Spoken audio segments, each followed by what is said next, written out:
Terima kasih Zira di Angkasa Puri. Assalamualaikum dan salam sejahtera. Brigade Sarawak Pasukan Gerakan Am PGA berjaya menupaskan pelbagai aktiviti jenayah penyeludupan bagi tempoh Januari hingga 10 Mei tahun ini dengan nilai rampasan keseluruhan bernilai RM11,150,000.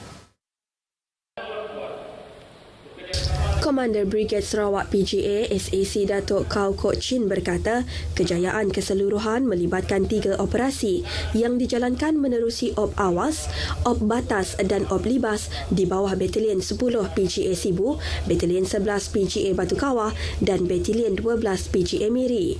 Sementara itu, kes tangkapan terbaru telah dibuat Khamis lalu di kawasan Tebedu dan Mukah melibatkan rampasan rokok dan minuman keras dengan nilai keseluruhan rampasan termasuk kenderaan hampir RM180,000. Kita juga ada kejayaan tangkapan di 2 tempat juga. Satu di Tebedu di mana pegawai saya yang berjaga di Op Batas itu di CIQ tu, ICQS itu, di Op Batas itu menahan sebuah kenderaan dan bila pemeriksaan dibuat tu tahan seorang lelaki dan didapati dalam kereta tu ada pelbagai jenis rokok kretek yang kita percaya mungkin dia nak supply to the shop-shop yang berdekatan. Dekat Tebedu, ICQS sana, okey. Dan rampasan nilai yang lebih kurang RM85,000 ada. Okey. Jadi ini semalam kita itu kejayaan lagi dan satu lagi yang kita buat kejayaan di Muka area sana di mana kita join dengan custom. Manakala pada tahun lepas katanya Brigade Sarawak PGA mencatat jumlah nilai rampasan keseluruhan sebanyak kira-kira RM13,500,000 bagi tempoh Januari hingga Disember 2018. Bercakap dalam sidang media selepas perhimpunan bulanan, Komander Brigade Sarawak PGA peringkat Batalion 12 PGA Miri katanya barangan seludup yang dirampas di Sarawak kebanyakannya terdiri daripada rokok, minuman keras dan kayu balak. Mengulas lanjut, Datuk Kau memberitahu pihak PGA sentiasa bekerjasama dengan agensi-agensi berkaitan dalam menjayakan satu-satu operasi bagi membanteras jenayah khasnya penyeludupan barangan secara berkesan. Beliau turut menyeru kerjasama orang ramai untuk menyalurkan sebarang maklumat kepada Ibu Pejabat Brigade Sarawak maupun batalion yang berdekatan. Sementara itu, SAC Datuk Kau turut mengingatkan pegawai dan anggota polis Diraja Malaysia PDRM supaya sentiasa mengamalkan tahap integriti dan disiplin yang tinggi dengan memastikan setiap tindakan yang diambil adalah selari dengan peraturan dan undang-undang yang sedang berkuat kuasa.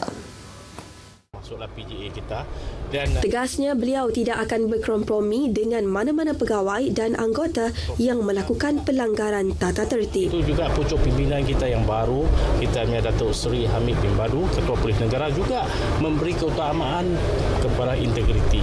Jadi semua pegawai-pegawai kanan dan pegawai-pegawai rendah dikenaki menentukan integriti pada tahap yang tertinggi. If your integrity tinggi, you do the good job, you will reward. If you kalau do this benda-benda yang menyalahi undang-undang ataupun orang kata integriti kita dah kurang ataupun menyebabkan sesuatu pasukan itu imej secara, maka tindakan akan diambil ke atas mereka yang melakukannya. Beliau ditemui pemberita di Miri selepas perhimpunan bulanan Komander Brigade Sarawak PGA peringkat Batalion 12 PGA Miri. Datuk Kau dalam pada itu menyarankan semua pegawai dan anggota PGA supaya mempamerkan mutu kerja yang cemerlang selain bekerjasama dengan pegawai pemerintah bagi merangka strategi bersama untuk menghasilkan lebih banyak kejayaan dalam operasi yang dijalankan. Turut diadakan penyampaian sijil penghargaan tolak rasuah dan anugerah perkhidmatan cemerlang kepada anggota dan pegawai Batalion 12 PGA Miri.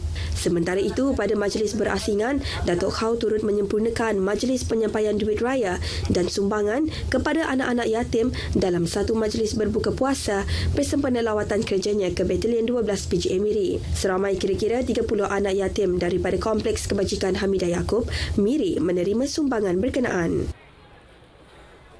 Pengerusi Pakatan Harapan PH Sarawak, Chong Chen Jin mendedahkan antara kejayaan utama PH adalah mengubah status Malaysia menjadi sebuah negara berintegriti.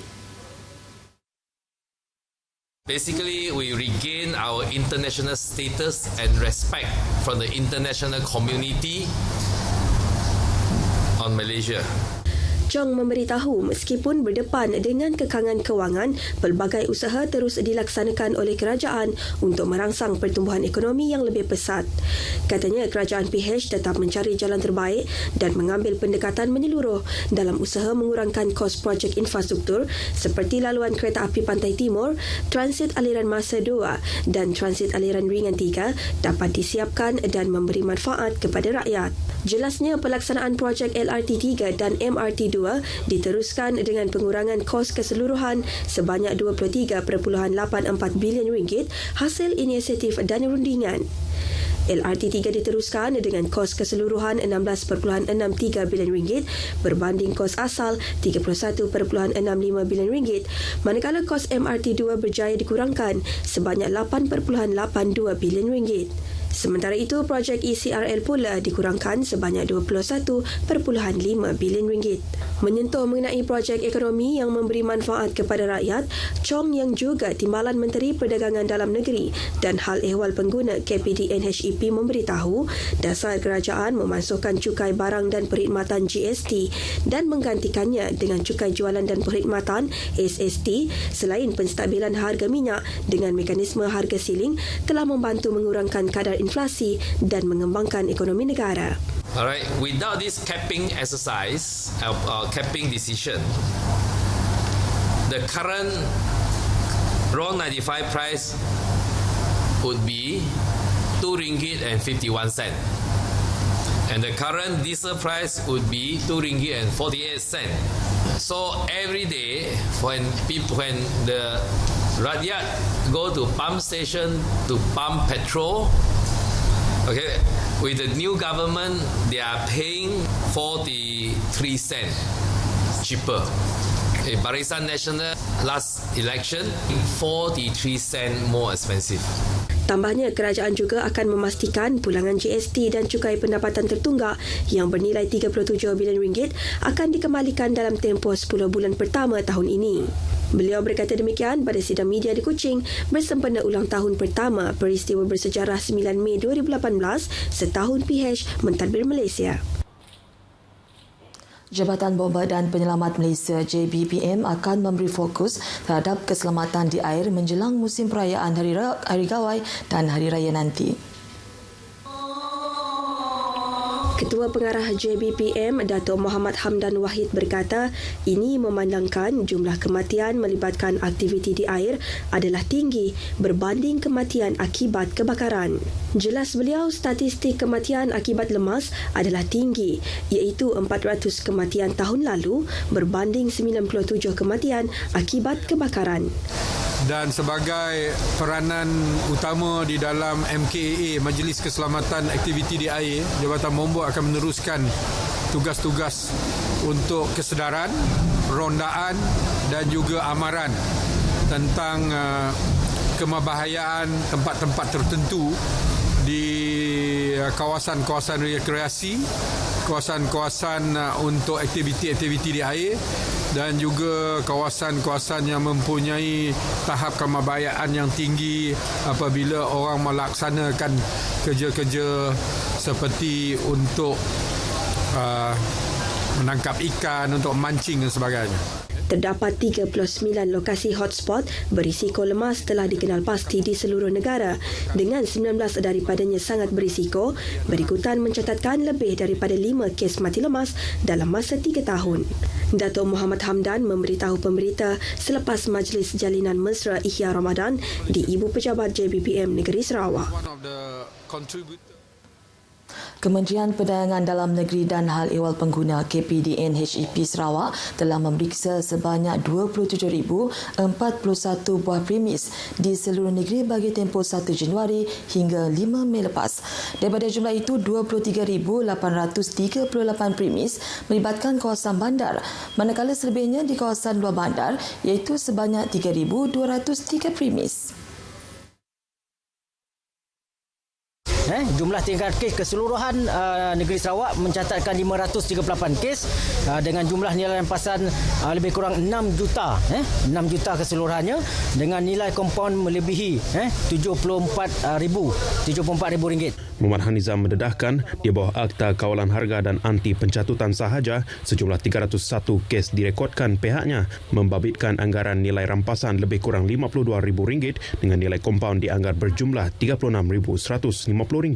Ditanya pihak media berkaitan operasi yang dijalankan oleh KPDNGP di zon Utara Sarawak, Muhammad Hanizam memberi maklum balas berikut. 2 hari kita dah buat operasi, kita menamakan operasi zon utara yang melibatkan cawangan Bintulu, melibatkan cawangan Limbang dan Lawas serta Miri. Untuk makluman rakan-rakan media, keseluruhan kes yang dihasilkan selama 2 hari kita beroperasi adalah sebanyak 22 kes kita hasilkan dengan kita meletakkan memberi amaran kepada peniaga sebanyak 50 amaran dikeluarkan dengan nilai rampasan sebanyak RM3,000 dengan total nilai kompaun sebanyak RM2,400. Ia meliputi pemeriksaan yang dijalankan di kedai runcit, pasar raya, pasar basah termasuk bazar Ramadan. Muhammad Hanizam ditemui media ketika melakukan tinjauan harga barang bersempena musim perayaan di beberapa permis di Limbang. Program Jelajah Ramadan RTM Sarawak pada tahun ini akan menemui masyarakat dengan bermulanya siri jelajah pada 14 Mei ini di Limbang dan seterusnya ke Miri, Bintulu, Sibu, Sri Aman dan destinasi terakhir ialah Kuching. Dari berita semasa Menurut pengarah penyiaran kawasan Sarawak Zainal Abidin Asri Abdul Wahid, program jelajah itu turut dijayakan melalui kerjasama daripada beberapa penaja. Yang terlibat ialah Sarawak Energy yang akan terlibat di Kuching, dan kemudian Bernas yang menyumbang beras berapa ribu semua 50 kambing 50 kambing yang Bernas yang menyumbang beras untuk semua lokasi dan kita ada juga Miap restoran yang berhad iaitu McD berbentuk makanan ringan yang ini untuk rancangan hari raya RTM Kuching Sarawak FM. Kemudian kita ada penaja kita maju Alia Sports Center dan CCK Kuching yang berupa ayam mentah dan juga Hotel Sri Malaysia. Tambah beliau dengan menggunakan konsep berambih, antara pengisian sepanjang program tersebut ialah sesi gotong royong, pengagihan bubur lambuk, penyampaian bantuan dan penyerahan sumbangan. Jelas Zainal, program yang telah dimulakan pada tahun 2012 itu pernah mendapat pengiktirafan dalam Malaysia Book of Records sebagai program tanggungjawab sosio-kooper terpanjang di Malaysia, meliputi pelaksanaan 38 aktiviti di seluruh negara. Ujarnya program itu amat signifikan penganjurannya dan diadakan khas untuk masyarakat. Selain kita di radio ni, selain kita berinteraksi, berkomunikasi secara di udara, kita memang digalakkan untuk turun bersemuka dengan masyarakat dan kita mendekati masyarakat melalui program-program seumpama inilah, antaranya Jelajah Ramadan selain daripada program-program yang kita aturkan dari semasa ke semasa. Program Jelajah Ramadan RTM yang melibatkan stesen radio RTM peringkat ibu pejabat, negeri dan tempatan juga berlangsung untuk tempoh 24 hari sejak dimulakan pada 5 Mei lalu di Johor FM dan seterusnya ke Negeri Sembilan, Pahang dan negeri-negeri lain hingga 28 Mei nanti. Bagi RTM Sarawak pula, selepas siri jelajah ke Limbang, lokasi seterusnya ialah di Miri pada 15 Mei, Bintulu pada 16 Mei, manakala di Sibu pada 20 Mei, di Sri Aman pada 22 Mei dan di Kuching pada 24 Mei. Beliau berkata demikian pada sidang media di Auditorium Kecil RTM Kuching. Mengulas mengenai pengisian program bersempena Hari Raya Aidilfitri pula, beliau berkata Sarawak FM telah menyenaraikan beberapa program khas seperti Rinduknya Beraya Bersama Sahabat, Mini Show Raya Sarawak FM dan Bintang P. Ramlee Datang Beraya. Ini kita dapat jumpa. Baik, setakat ini dahulu berita dari Sarawak untuk N7 pagi ini. Untuk berita seterusnya, kembali kepada Zera di Angkasa Puri. Silakan.